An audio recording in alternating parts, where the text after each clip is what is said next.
This is 365 Sports, powered by Sikkim365.com. Welcome to the Triple Option. Here's your host, Paul Catalina. Alongside Steven Simcox, who went, we had to flip Steven and Pierre again last week because Steven had dad duty, or this week. Steven had dad duty, and you went on a first grade field trip to a pumpkin patch. Yes, sure did. Yeah. Fun time. Elementary school teachers are angels on earth. God bless them. Just run around with 22 first graders, and I'm like, you guys do this every day. That's wild. You have one first grader, correct? I have one first grader. One first grader, and it feels like a lot, probably. Yeah, it feels like a lot. And, I mean, this was at a place where they're outside. Like, it's the perfect environment for them. Yeah. We're outside in open space. They can run around. They can knock into each other. It's not like a big thing. But still, it was like, man, this is a lot of little people we got to take care of with a lot of needs. So shout out to them. But yeah, it was fun. It's hot here in Texas, Paul. It doesn't feel like fall. I mean, it never does really. No, we get like a day of fall. Yeah, like a good day where it's like, it could be like this, but not for long. It's not gonna be. Yeah. Yeah, we have like 2 complete seasons here. And it's summer and then 1/3 of everything else. That's a good call. Yeah, we get a snap of winter every year. Yeah. Which now it seems like it's gotten more intense. Like winter feels like it's been ignored for too long. So it knows it's only here for like a 2 weeks. Like a 2-week run. So it's playing all the hits. Like It's doing 18 shows in Vegas in 14 days. Yeah, exactly. It's like, let's just do this thing. Soon as it gets off, wipes its face off, takes a Quaalude, goes back out there. The rent is due, but yeah. Yeah, it's still like 90 degrees outside. But we had fun, and I'm glad to be here, Paul, because we're like in the middle of the college football season now. We're smack in the middle of it, 6 weeks in. There are some really cool things happening. There's some really tragic things happening. You and I are now members of an elite support group. That is teams that got boat raced at Gerald Ford Stadium. Yeah, it's an elite crew. Hey, at least you did not have to, which I did yesterday. I had to talk to Kevin Jennings on the show. We had Kevin Jennings on the show yesterday. It does feel like confronting the guy who just beat you up on the playground. Okay, remember when you punched me in the face? Hey, look, I'm just saying, I forgive you. Let me just say, in life and in sports, I'm not much of a trash talker. Yeah. But I spent a lot of this offseason talking about SMU because honestly, Paul, I thought they were a safe team to talk about. Like of all the teams. I did not. Garrett, I very carefully did not. Yeah, you knew what to expect. Well, 1, we have a professional relationship. 2, and even more importantly, this was their first ACC game, so if Florida State had rolled in 4-0, I was still going to be Yeah, that's fair. Like, there was a lot, and again, they rolled it out for it. I mean, it was pomp and circumstance, They did. And I mean, they look good right now. Like I gave them a hard time about basically being Lori Loughlin and just kind of paying their way into a power conference, but they've backed it up with good football. And, yeah, I think credit to Rhett Lashley, like Preston Stone was supposed to be the dude. Yeah. And not really mid-season, but after about 4 games, he was like, okay, the offense is functioning better with Jennings. Like, we got to roll to him. And, now they're playing at a high level. So, watch out ACC. I mean, they look like a legit contender there. Yeah, absolutely. Abso-freaking-lutely. Wow. You were there. Were you there live? Oh, yes. Okay. I was there. I wasn't a top 10 experience in your life? As far as watching the game, no, but I'll tell you the Boulevard tailgating scene, everything was pretty cool there. So, they've upgraded a lot. I think they heard the complaints, and to their credit, like they put the work in to improve the experience. Well, here's the thing. They can't ever which is one of the things here's the end of it. Like, they've got some fans that are really loud about how much money they have, and that's fine. There's a lot of it. But, that in particular, hey, we have the money to do this now. Like, we always have, but we've been restricted by these things. So we've got the money to do this. Well, they can't be like, well, we just don't have the budget to do this. And because somebody that's always bragging about the money is like, what's the budget? And they're like, oh, well, we need this, this, this, and this. Oh, is that all? Talk to Carl. He'll set you up. Carl, do this. Yes, sir. Yeah. Absolutely, sir. And then when he shows up and like it's done, he's like, this, well, thank you. You know, I appreciate this. We did a lot of hard work on this. And Carl's like, God, this is all me, man.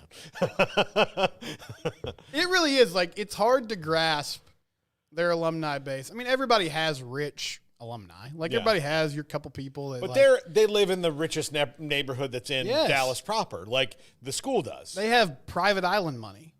They have, like, pay off the DA money. Yeah. Like, that type of cash like, just lying around. Jerry Jones lives in that neighborhood.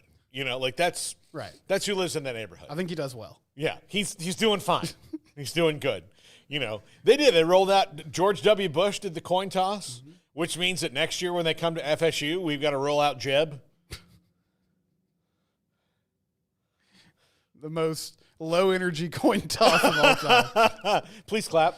We got heads, we got tails, boys.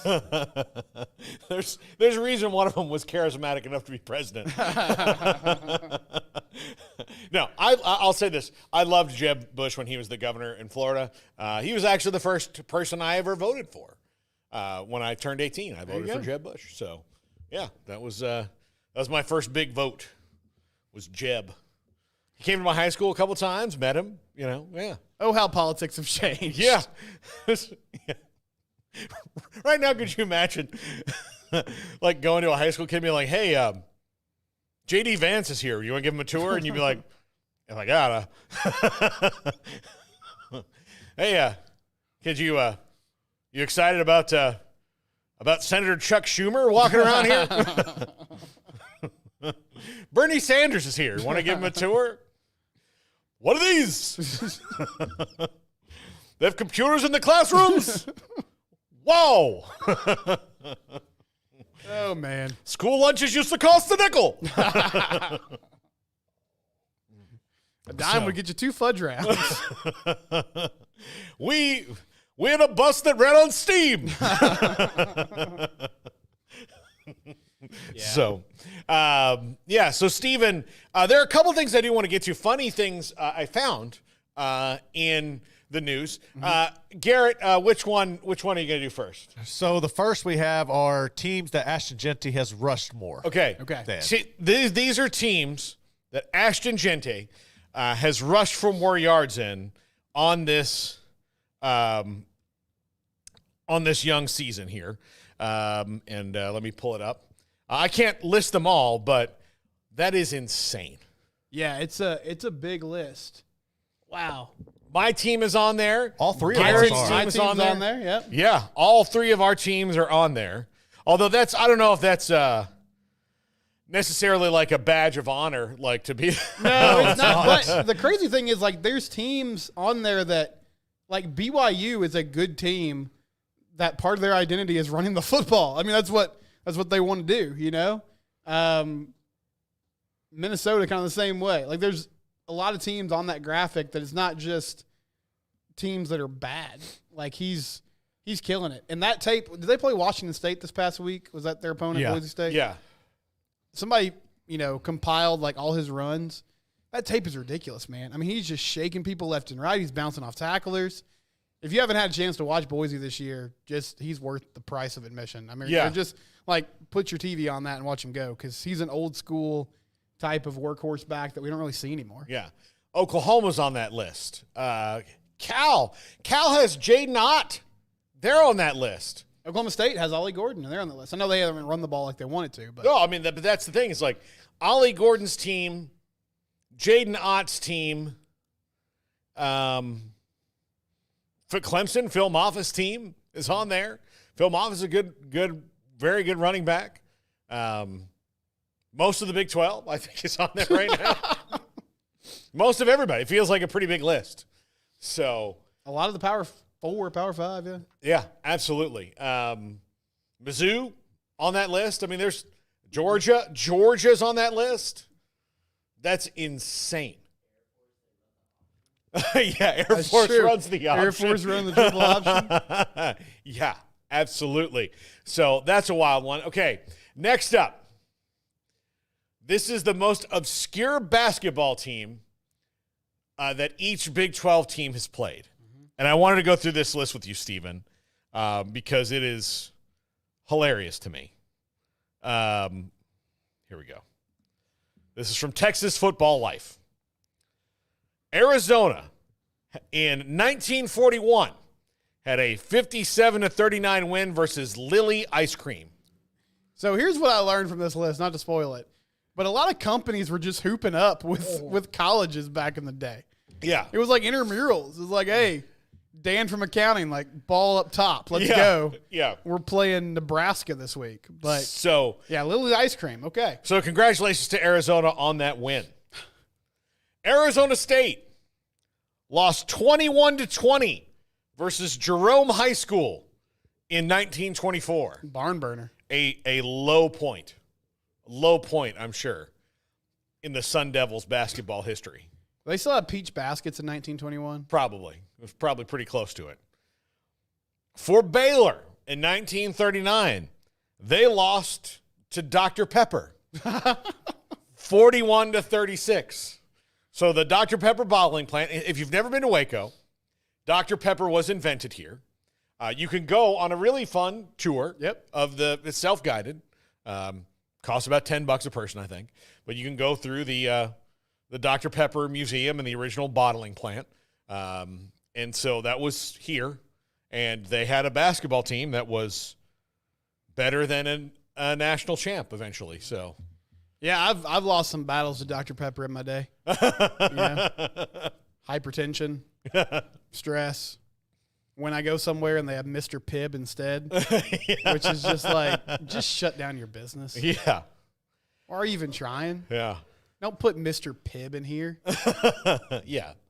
Like I think Mr. Pibb is made by Coca-Cola, I believe. Is it really? I think it is. What? Yeah. I believe it is. So, like, when Coca-Cola comes in and, like, we would like to put Mr. Pibb in here, like, look, why? Come on. Dr. Pepper has a PhD. Yeah. I don't know about Mr. Pibb's education. He probably dropped out of community college or something. Did he even get there? Just hanging out with his bros, just making knockoff Dr. Pepper. Yeah. In places where they don't know about His it. mother's probably, you'll never be like the Pepper boy. He went to medical school. You're just sitting here trying to rip him off. I used to get frustrated. I thought I was better than this. I raised a 2-bit scam artist. I think we finally broke the barrier at movie theaters, but that used to be a thing that would make me mad. Is I'd get, and Paul, you get a soda at the movie theater, you're paying like $6. Yeah. I'm not paying $6 for Pibb. No. Come on, man. Yeah.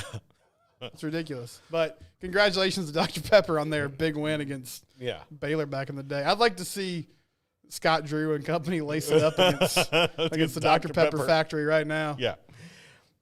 For BYU, this is a butt kicking too.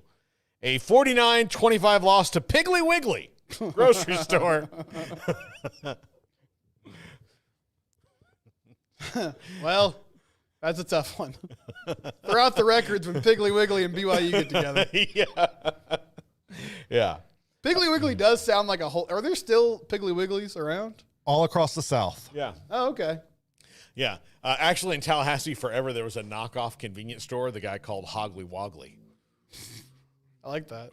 Yeah. Is it a full-on? It was right by Doak Campbell Stadium. It was like right there. Is it a full-on grocery store or just like a? Piggly Wiggly is a full-on grocery store. It's like a Winn-Dixie. Yeah, okay. like Winn-Dixie. It's like Winn-Dixie.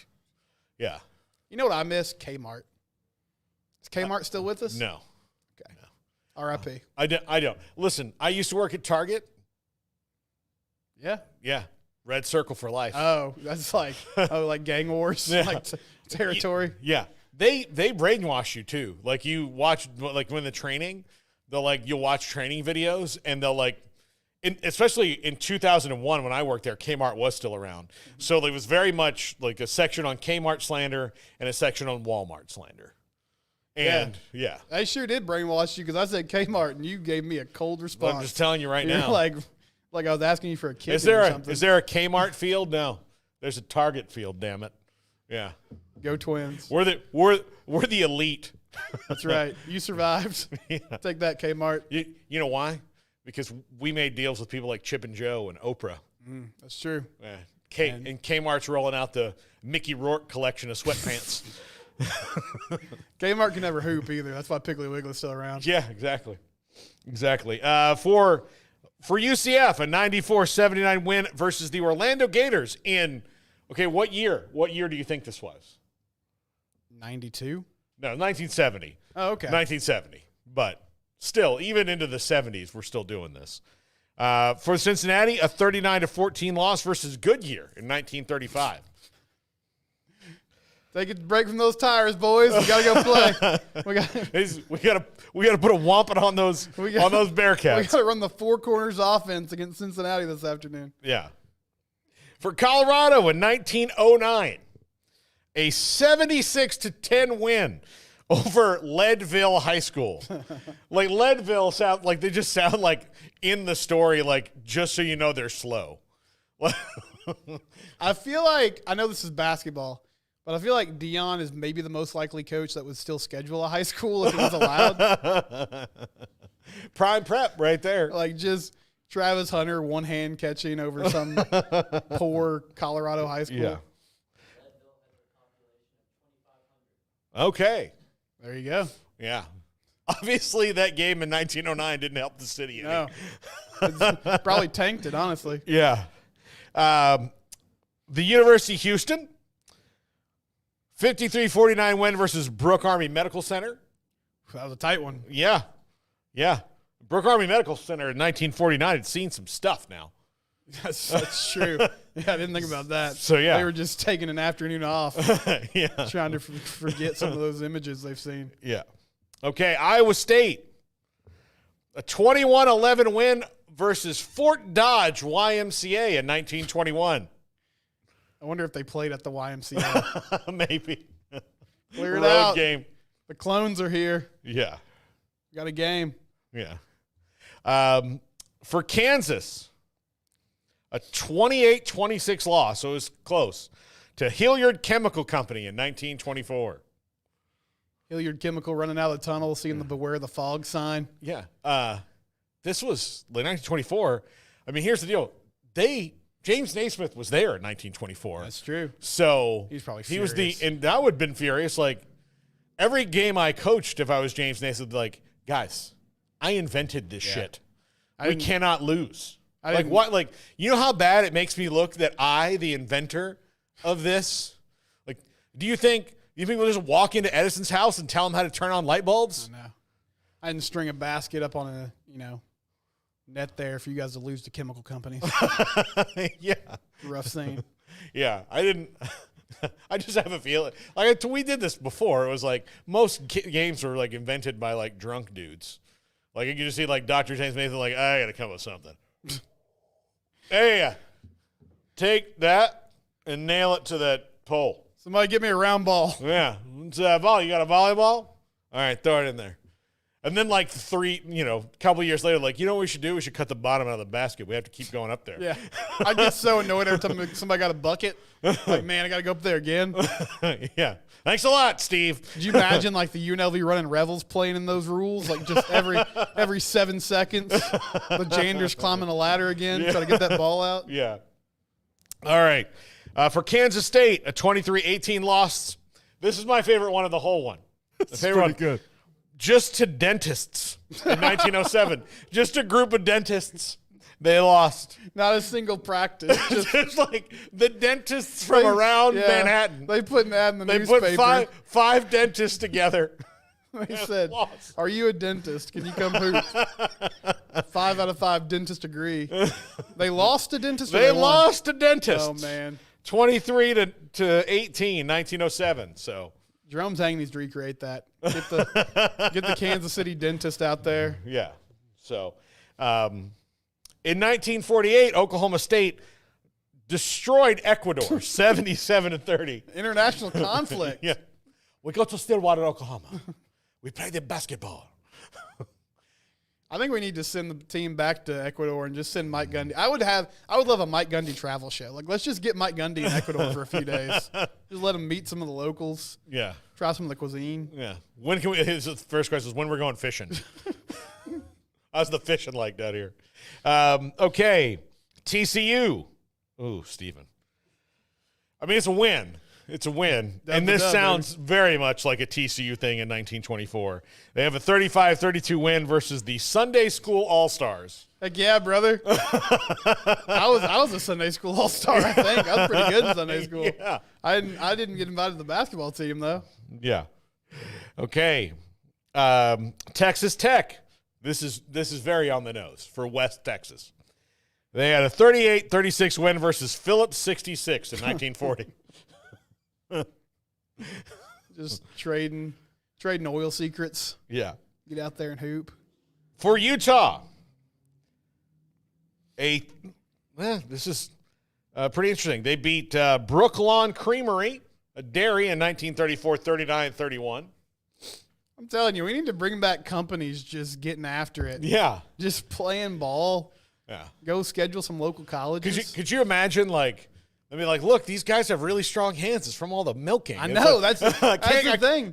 We haven't gotten to steal the whole game. It's just like apparently the ice cream market's cornered. Lillian's ice cream, the creamery. Yeah. Have you ever seen that picture of those Amish kids that always go play pickup ball and they can really hoop? They're hooping out there in jeans. It's crazy. Yeah.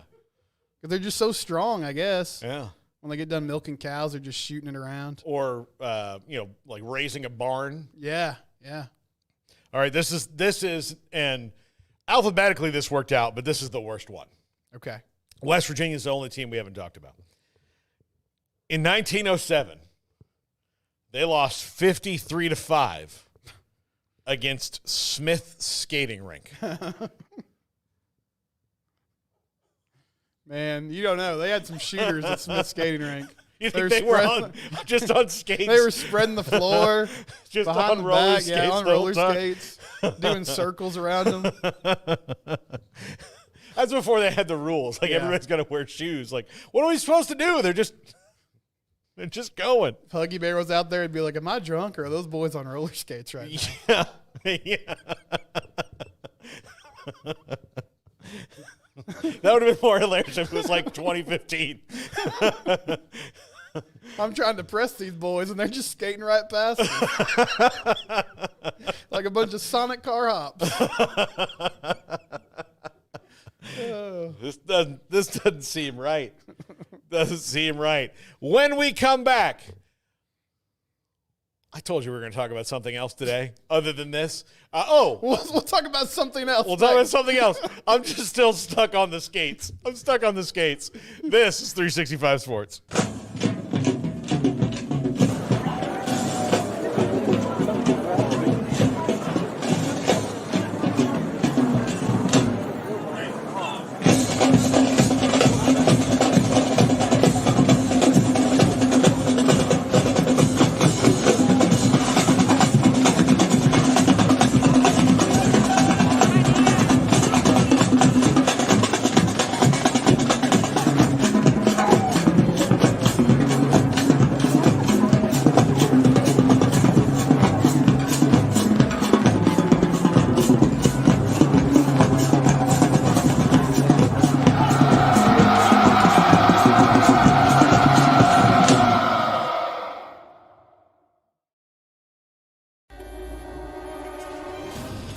This is 365 Sports, powered by Sikkim365.com.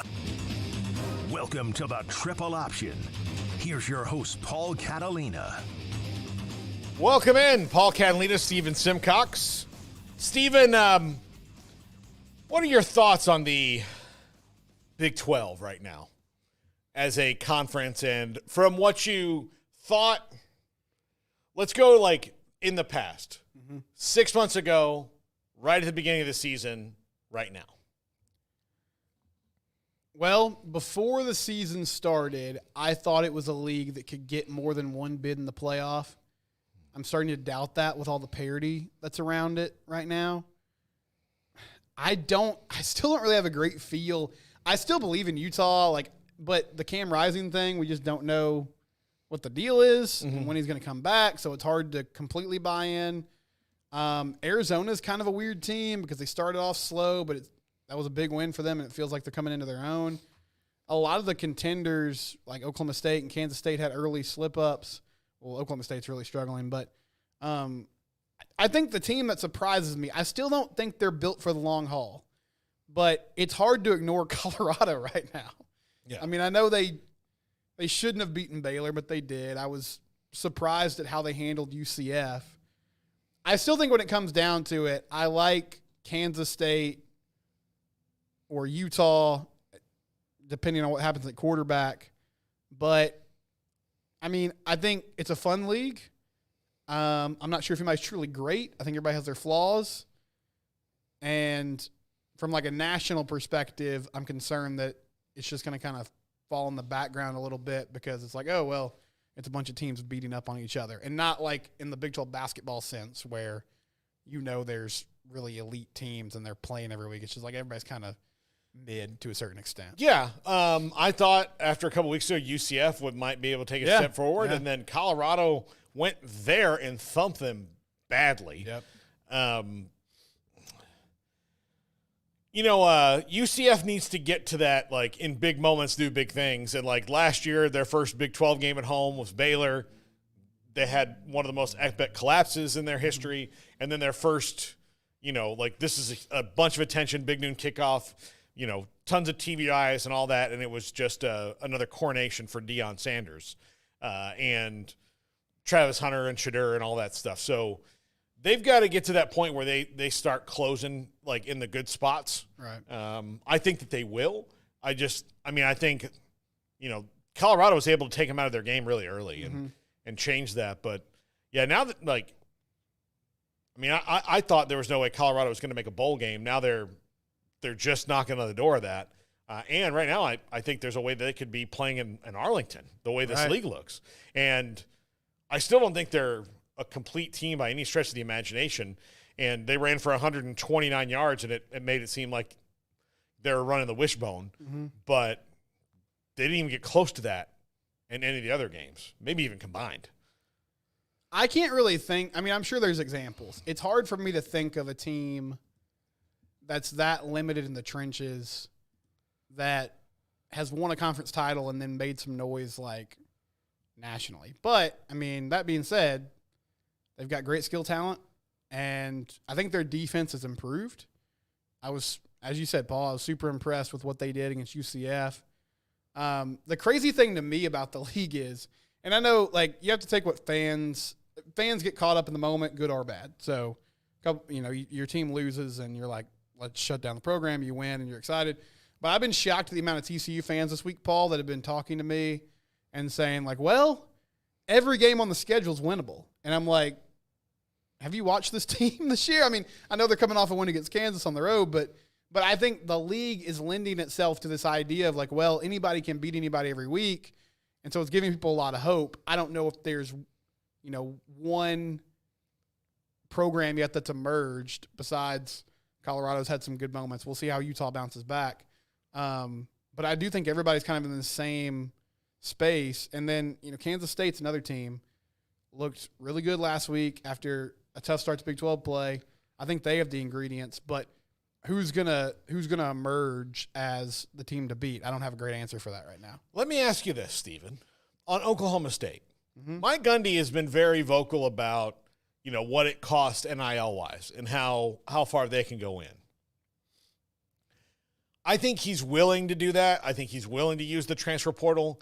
I don't think he's enthusiastic. I mean, he clearly uses the transfer portal. I just don't find him all that enthusiastic about it, and I wonder if that's hurting them a little bit too.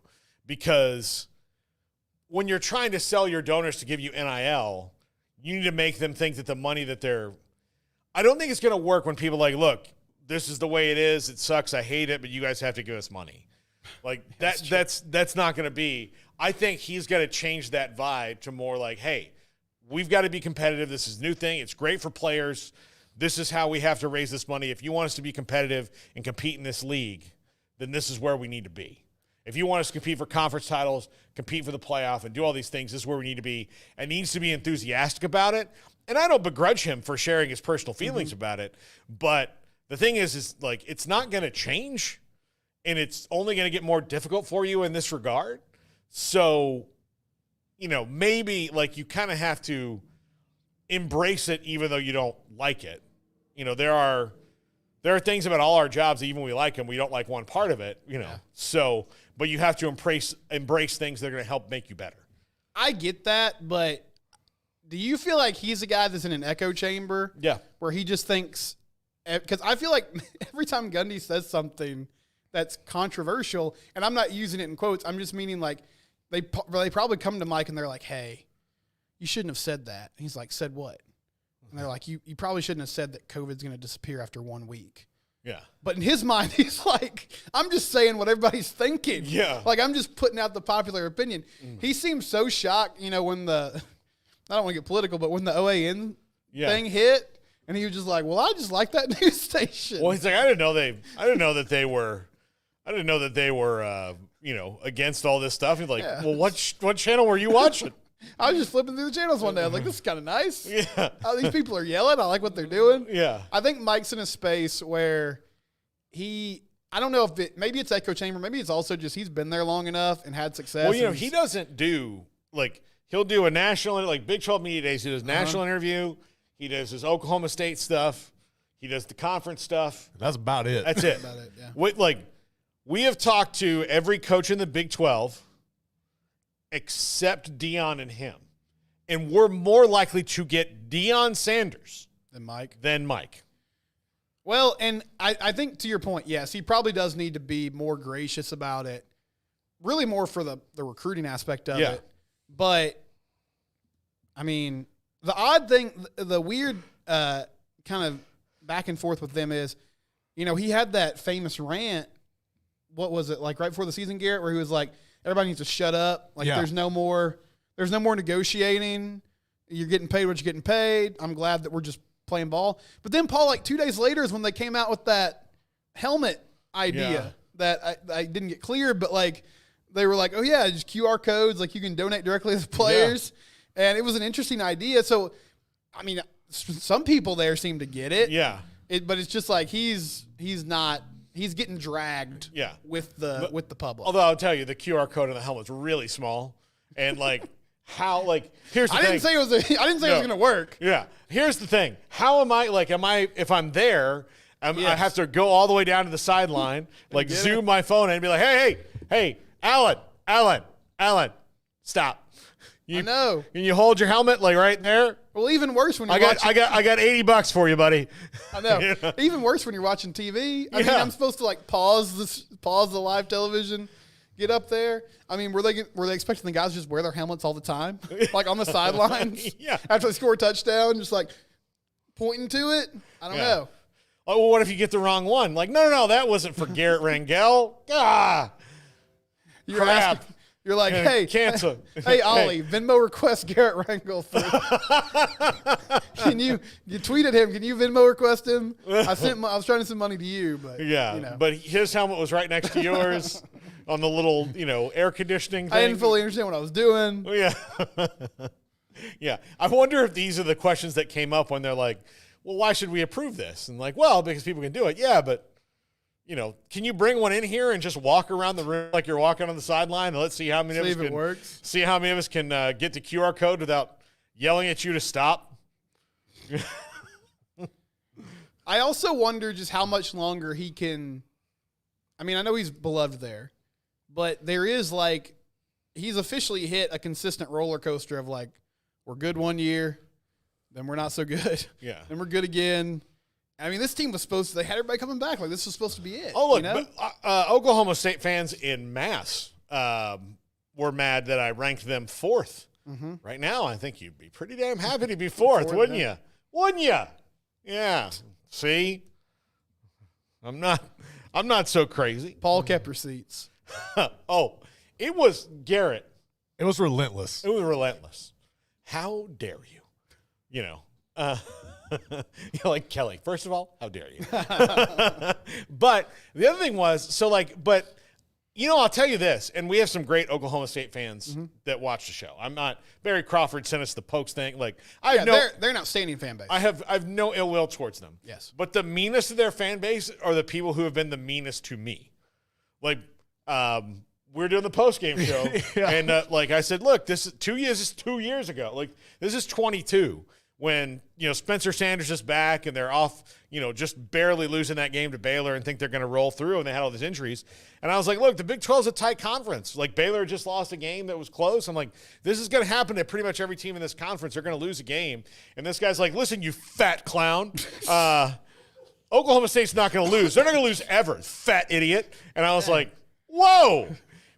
Promptly lost the next week to Kansas State badly. I didn't even open up our show with that the next week. I was like, oh, I had written his name down. I was like, oh, Poke A-hole 25, whatever he was. I was like, oh, really? Not going to lose? Like, they almost lost twice. And that one, like, seriously, they could have counted that one twice. It was so bad. So, yeah. But, yeah, I would say that, like, they are the ones, like, they have great fans. They have enthusiastic fans. They have all that. They're the fans, though, that the meanest ones. Emory has a traumatic childhood story about them, too. Yeah. That has affected his self-esteem to this very day. That's why he's always in here with his head down. Experience. That's that one thing, Yeah, two more teams that I think could contend, or I guess I want to ask you about. It feels like BYU has the recipe for it. Now, I don't know if they can sustain it, but between how they play and then also that great home environment, I mean, I think they're set up to be in a good situation, Paul. Mm-hmm. And then I know they played Arizona State and Cincy, but the Texas Tech Red Raiders 2-0, buddy. Yeah. And they're kind of going back to like old school. We can score 1 million points. Can't really stop anybody. Yeah. We're just out here having a good time. Do you believe in Lubbock? I believe they can hang. I believe they can hang around. I think that there's going to be, though, those games where, they have to rely on the offense humming. Yeah. And when they play a team with a really good defense, I wonder how that happens. Right. So, but they are 2-0. They're 2-0. They are 2-0, yeah. Yeah, they're 2-0 right now, and that's what matters. Many teams in the league would kill. Well, especially after scraping by Abilene Christian and then losing Wazoo. All right. What is our wheel topic this week, Stephen? We're checking in on we're kind of resetting the Heisman board mid-season. Are you buying or selling these Heisman hopefuls? Okay, we'll do. I believe my Heisman candidate top 5 ran yesterday, right? Or Tuesday? Yes, I believe it was earlier this week. Tuesday or Wednesday. So, yeah. I think today is freshman, right? Super freshman? I think so. Yeah, that's today. Super freshman. But, yeah, I had a Heisman candidate thing. So, if those 5 people are on there, I'll definitely buy all 5 of them because nothing's changed in the 24 hours since it ran. So I can't back off of it at least right now. You didn't wake up and feel differently about it? No, I didn't. Oh man, shouldn't have put Travis Hunter on there. That seemed like a good idea at the time. Right. All right, when we come back, the wheel, the Wednesday wheel on Thursday. This is 365 Sports.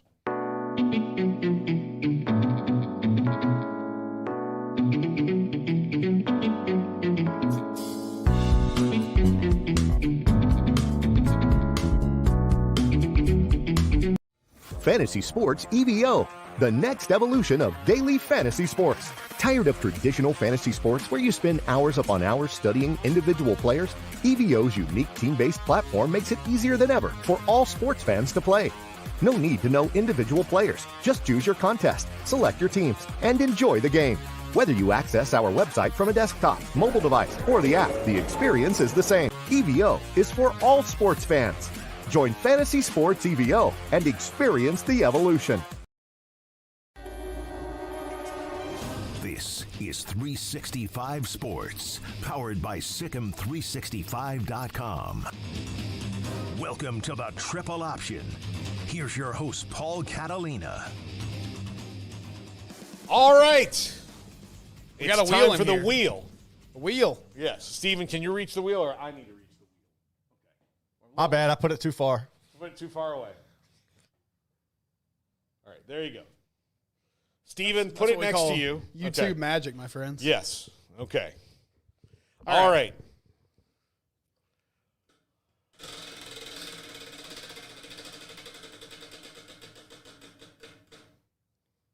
Jackson Dart. Right now, I'm going to sell. Okay. Right now, I'm selling. I reserve the right to revoke this if we do this again later on. But right now, I'm selling.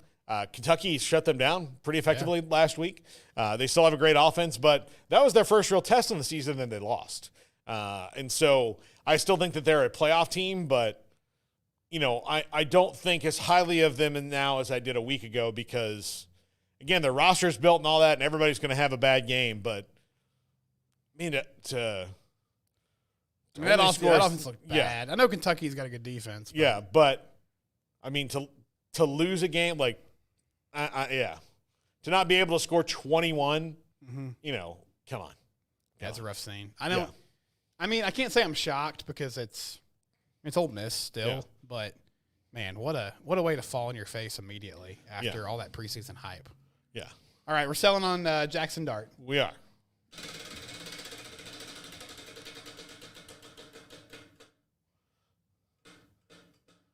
Carson Beck. I'm going to sell right now. Doesn't have the numbers yet. Georgia's good, but I'm selling right now. I don't think he was not one of my 5. Right now he'd probably be one of my top 12, but when I'm buying on somebody, I'm buying on the chances that their butt's going to be in a chair in New York City. And right now I'm not buying on Carson Beck. I think there's better players. No, I'm not buying it either. That's a tough loss to recover from. Garrett, were you shocked by that? Like, I mean, I know Alabama's good. I picked Bama. You picked Bama I picked Bama. Okay. So did I. Yeah. I was shocked by the fact that it was a blowout for half the game. Right. And then it was one of the best games that's ever happened in college football. So, yep. All right, we're selling on both those guys.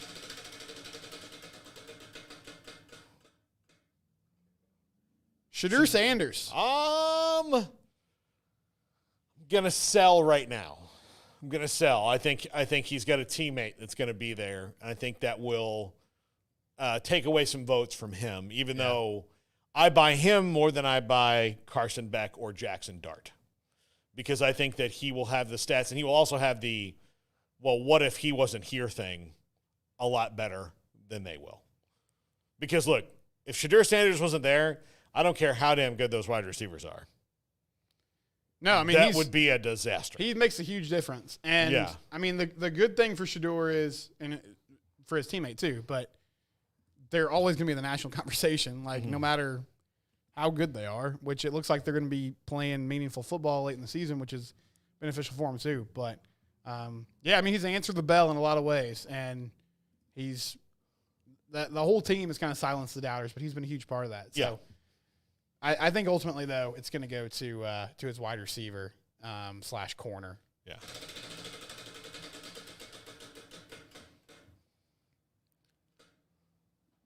All right. Was on my list, Nico Amaliava at number 4.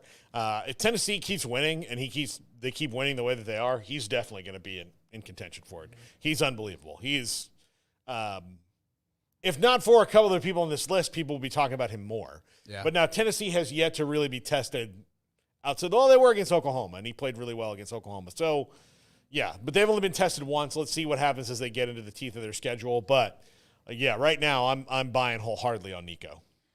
I think he'll be there. Now, it is interesting. They're kind of like Ole Miss, and that, as you said, they haven't been tested. And there's murmurs of like, hey, this could be a dark horse, national championship type of contender. But he's putting up insane numbers in that offense. And so, I think he'll be right in the mix.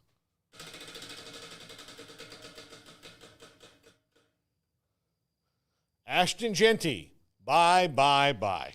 Absolutely. We just talked about at the beginning of the show. He's got more rushing yards than most of the teams in the country in college football by himself through 5 games. He's unbelievable. To me, he and Travis Hunter are my 2 best players in the country right now. Like, those are the guys. Like, if I had to, like, if it was down to 2 guys, if it was an election, like, these would be my candidates. Your runoff guys. Yeah, they'd be the guys in the runoff right here. Yeah, they'd be fantastic. So just go ahead and do Travis Hunter next since he's right there. We'll cheat. Do you think the Boise State thing hurts him at all? I think it hurts him a little bit because there's a lot of voters that don't know their elbow from their a-hole. So, or will only vote for here's the thing. the same people who won't vote for Ashton Jeanty won't vote for Travis Hunter. They'll vote for QB. They'll vote for a QB. Yeah. Like, that's what they'll do because that's what they think. They only think they know that. Like, if I was on the Heisman Trust and I was vetting voters, I'd be like, okay, would you have voted for Ndamukong Suh for the Heisman Trophy? Like, just in general. And if they say no, I'd be like, I'm sorry, you can't have a vote. It is shocking, like, how much that makes a difference. I mean, I was looking at betting odds today, and I didn't go down the list because there's guys that have put up crazy numbers at different positions that just aren't quarterbacks. Like, It really is. Once you get past, like, the first three, it's just insert QB of successful team here. Yeah. Like, I mean, there's guys on this list that are, favorites per se, but I'm like, there's no way they're going to be in New York. Well, yeah, because look, and there's not that they're on a bunch of QBs that deserve to win the award. Sure, but, yeah. Like, we finally started getting back into the wide receiver game here a little bit, where hey, maybe this guy's the best player in the country. Let's start. If it's the best player, if it's a quarterback award, make it a quarterback award, but that's not what it is. It's for the best player, and the best player can be a defensive player. Like, Lawrence Taylor probably could have won a Heisman Trophy under those standards, Right. Javon Curse, like, I don't understand how people, like, how is that not, like, when you watch Javon Curse's last year at Florida, how could you not make an argument for him as one of the best football players in the country? Right.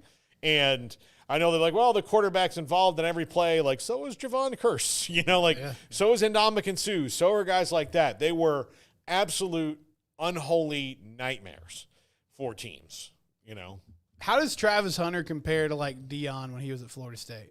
Deion didn't really play that much offense. Okay. I mean, so Deion's dual threat thing was in punt returns. Okay, yeah. So it wasn't – so same but different, right? Because Travis Hunter doesn't return punts. I mean, like, he could. Like, Sure. I'm pretty sure if they put him back there and he could take one to the house. He's just involved in every other play. But, but they have, like, LeJontay Wester's on their team. They have, like, 3 other guys who are, like, really that's one of their best 2 skills. Yeah. So why don't you let him, off for the punts? Like, that's fine. Give him a chance to breathe. Yeah, give him a chance to breathe. All right, spin that wheel, Steven.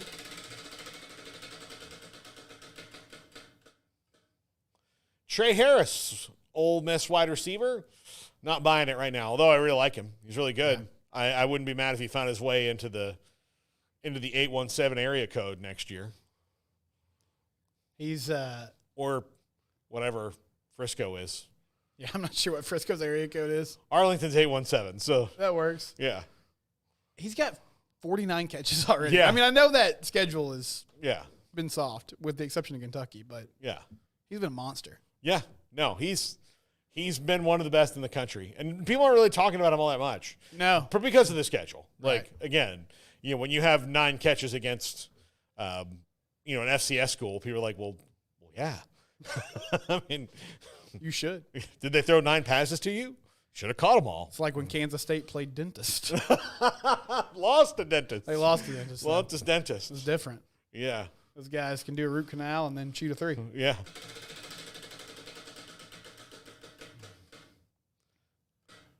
Miller Moss. I'm going to sell right now, although he's like in a normal year, Miller Moss gets a lot more hype because he's at USC. But he's at the bottom of my candidate list, So has this season given you any more hope for Lincoln Riley? Yeah, absolutely. Like acknowledging that defense is a thing that you need to win championships. That's a step in the right direction. It's a big step in the right direction. If he's admitted defense can win championships, if now he can only admit I should not cook. That's the next step. Dylan Gabriel. Actually, I'll buy on this one a little bit because he's a 6-year guy. He's at Oregon, going to put up some big numbers. He'll hang around the conversation all year. I just think that there are people who are going to have some crazy, crazy stats around him that won't allow him to maybe break through. Yeah, I'm selling here. I also just not sure how good. I mean, I think Oregon's going to be good. I don't know if they're going to be great, but they play Ohio State next week. Yes. And so that's going to be a telling game for both those programs. And a big, or not big, but Friday night game against Michigan State tomorrow. All right. Cam Ward, Paul. Oh, yeah. Buying it. I mean, the guys, Miami has some transfers in that have certainly made a difference. Their wide receivers are better than they were a year ago. but their wide receivers are there because Cam Ward is there. Like they're better because of Cam Ward. But and they only have one different one than last year, really. Martinez came in, and everybody thought, like, oh, Damian Martinez is going to be a huge factor in this, and he's been a good player for them, but he certainly has been a focal point of the offense. Mm-hmm. Cam Ward's just making crazy things happen, and he's had a Heisman moment already this year against Virginia Tech, and, yeah, he's going to be up there the whole time. Like, he has changed things. That's the dude that swung the ACC right there. Yeah. My wife is from his hometown, so it's weird to talk to her family because they're all, like, excited for him, but also, like, this is so different than what we saw when he was in high school, you know? But, yeah, he's grown a lot. Yeah. Jalen Milroe. Oh, yeah. The guy's the quarterback at Alabama, and he's playing fantastic. Yeah. That's usually good. He doesn't need any other marketing. Even the most, ill-informed Heisman voters be like, who's the quarterback at Alabama? Check, okay. They're doing well. Saban's still there? Let me call that old rascal, see what he's doing. I think he's funny in those Aflac commercials. Yeah. They make these jokes about retirement. I don't think that's real. I don't watch college football. Yeah. And then Ryan Williams. I'll sell right now, although, like, it's going to follow him around for the next 3 years. Yeah. Yeah. So. He's pretty good. Well, yeah, he's very good. And I just see, like, the guys in the Bama collective going, oh, he's going to cost us some money. Oh, Lord. Yeah. Earl, you're going to have to open up another goat farm, I think. Ryan Williams going to cost you some coin there, brother. Yeah, he's pretty good for a 17-year-old. Yeah, that's the fastest kid we've had here since Forrest Gump. And we've had some fast ones. So, yeah. He's, golly, that catch he had against Georgia. I heard him talking about it today. He's like, well, I was like, the only thing that's running through my head is I can't stop. Yeah. Like, I just can't stop. Like, I've just got to go. And so it wasn't even because they were asking him, like, how did you see it? Like, they're asking this really technical question about, like, so did you see him and then spin? He's like, no, it's all instinct. It just, all I can think is don't stop. Just keep going. Keep going that way. And so then, his brain and body reacted when he saw a guy coming this way to just spin him out of his shoes and then, hit the nos and run past them all. And the thing is that you'll see that sometimes and you'll watch a guy burn past DBs and you'll be like, whoa, he's really fast. And then he gets to the combine and he runs like a 4.6 and you're like, oh, man, those DBs must have been terrible. Like, yeah. And then, but this, like, these are guys who are also, like, these are guys who are going to run 4.3s and 4.4s. Right. And he just shredded them. Yeah, it's one thing to make, like, the dudes at Mississippi State look like the Three Stooges. Yeah. But to have guys at Georgia run into each other like Michael Vick did against the Vikings back in the day, like, that's pretty wild. Yeah. That was the part to me that made it so unbelievable. Like, guys who have been doing this for a couple years, like Malachi Starks is back there. Like, that's guy's a top 15 pick. He's unbelievable. Right. They're like, you're shocked at Georgia when a corner goes in the 4th round. You're like, oh wow. I'm like, yeah. Well, he shouldn't have broken his ankle. Would have been a 1st or 2nd round pick, but darn if he broke his ankle, and so we're going to draft him to the 4th. But yeah, I mean, or they have just a terrible attitude problem.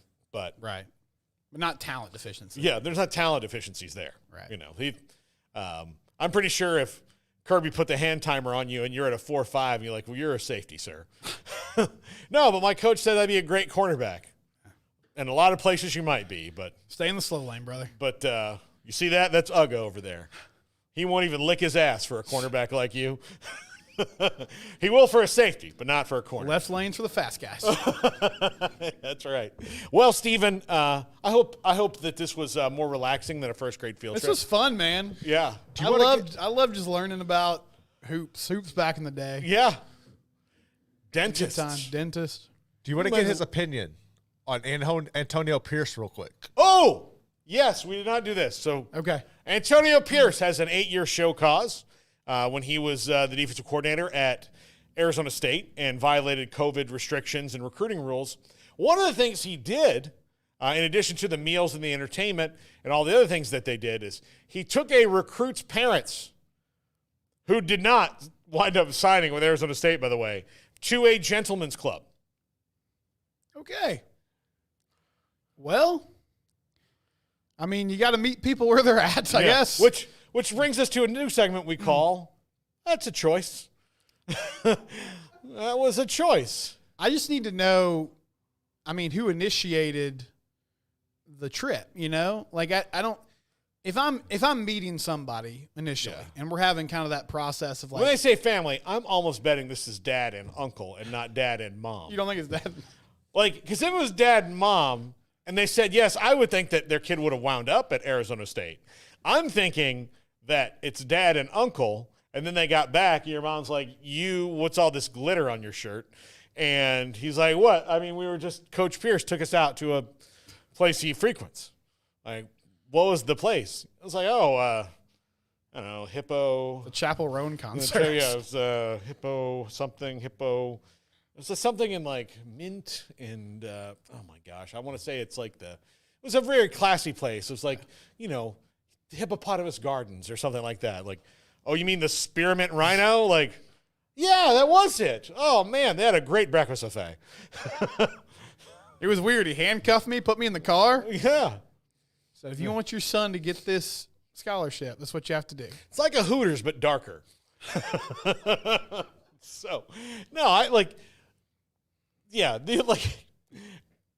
now, and look, Antonio Pierce is now the head coach of the Las Vegas Raiders, so he's in a better spot for himself. He's doing okay. The weird thing is, I mean, I know I shouldn't be surprised about any of this now, but, I mean, Herm was like we're running a character-building program here, right? Yeah. Maybe he just didn't get the message all the way down to his DC. Yeah. I mean, it's not full Louisville under Rick Pitino where he's got assistants that are like, hey, you ever been with a lady? I'll make sure it happens. This is Shonda. She's gonna show you your hotel room. Yes, I realize she's 44 years old.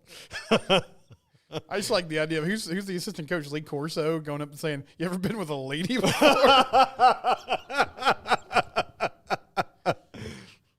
Son, you're 18. It's time. You ever had the touch of a woman? It's time that you learned a few things. And these are the kind of things we like to teach here at Louisville. She won't kiss you on the mouth, though. And believe me, you don't want her to. Congrats to that recruit's parents, I guess. Yeah. Just like, hey, did you make an ATM withdrawal on 9th and 45th in Phoenix? Did I? I guess. There's just Chase Banks everywhere, you know? Yeah. Chase Field. Yeah, and it's very convenient. Sure, yes, I took out $400, but I mean, I do that all the time. Remember when we went to Mexico right before? I took out some $400. Right, like for the cruise, same thing. Yeah. Yeah. And then the uncle's just sitting there like, look, we went to the Spearmint Rhino. Coach Pierce asked. I said yes. I said you got to go with me. So yes. So there, yeah. That's just the weirdest thing ever. Yeah, it is to hear. But at least they won a lot of games there. Yeah. Can you imagine, like, son, you go back to the hotel room. We're gonna chop it up with Coach here. We're gonna figure out your NIL deal before it was even legal. Yeah. Yeah. So right before. I don't think he was super worried about what was legal and what was not. No. Yeah. Antonio's going to show us some of the the hot spots, the good places to study here. Yeah. We have a place in Tallahassee. I don't know if it's still there. The Late Night Library, not a strip club, but it's a club, and it's it's a great name. Yeah, it is a great name. But it could very well be a strip club name next to a college, the Late Night Library. Well, that's a story. It's a strip club where all the dancers do Hot for Teacher. That's just all night long. Yeah, it's just that different versions of Hot for Teacher. It's just one specific thing over and over again. All right, next up, Hot for Teacher.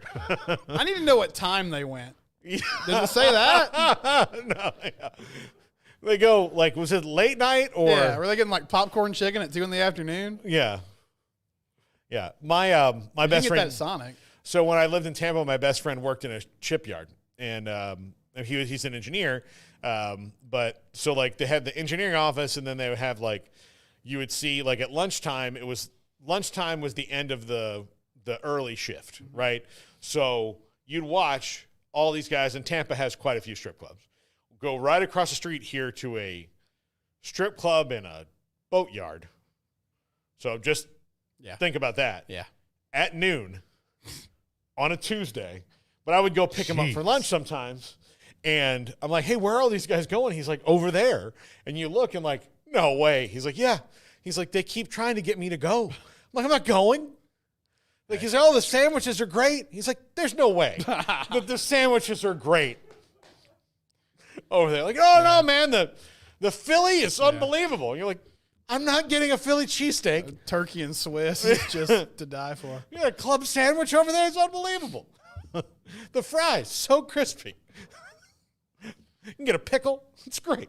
All right, Steven, have a great weekend. Thank you, guys. I hope TCU can continue to make you happy. They did last week. They don't beat Houston tomorrow, I will not be happy. That's for sure. Yeah, no. They will not. Maybe, may God bless you and let you run the ball. Thank you, Paul. Hey, look, this weekend, I get to look ahead to next year already. That's true. Brock Glenn He's will already be making his debut, regular season debut as the starter at Florida State. Not his first start. Sadly, his third. But first one went well. We won the game. Yeah. So. Hey. Second one, I don't believe is a real thing. We don't need to talk about it. No, I don't. Like, who's even heard of the Orange Bowl? Yeah. Is it? I mean. I think that's the place that Antonio Pierce went to. The Orange. Yeah, that probably is. That's going to do it for us. Later on The Big Show, we've got Travis Hines from the Des Moines Register. Ahmad Dixon, former Baylor safety, will be on the show. Always a great storyteller. Crick Smokes Off the Radar. Ralph Russo, now of The Athletic. He's moved on from the AP. And Mickey Spagnola, DallasCowboys.com, tries to tell me why their strategy will work. I'm not hopeful for him. I'm less than convinced. That was the most lukewarm win I've ever seen in my life. Shout out to the Giants for making the Cowboys look competent for the past decade. Yeah. Thank you, Giants. Quite a feat. And the Commanders have now maybe left that little realm. Yeah. I don't like that. I'm not happy with you, Garrett. Yeah, we're coming. Yeah, it was really nice when you could be like, well, they've got the Giants. Yep, and that's four wins, baby. Washington and New York twice. So no, now it's not so much. Yeah, I'm gonna have that feeling of when I went and watched RG3 put it on Thanksgiving Day, and like, oh, this is gonna be the next decade. Yeah, that wasn't a fun Thanksgiving. Yeah. I had Donovan McNabb flashbacks because they could never beat Donovan McNabb. That was Thanksgiving where the Simcox family had kind of an intervention with me about my competitive spirit. Because apparently it was ruining everyone else's day.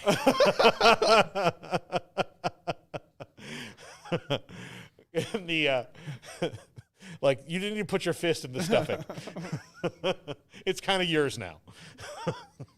That's another story for another day. All right. We will see you in an hour. Bye, everybody.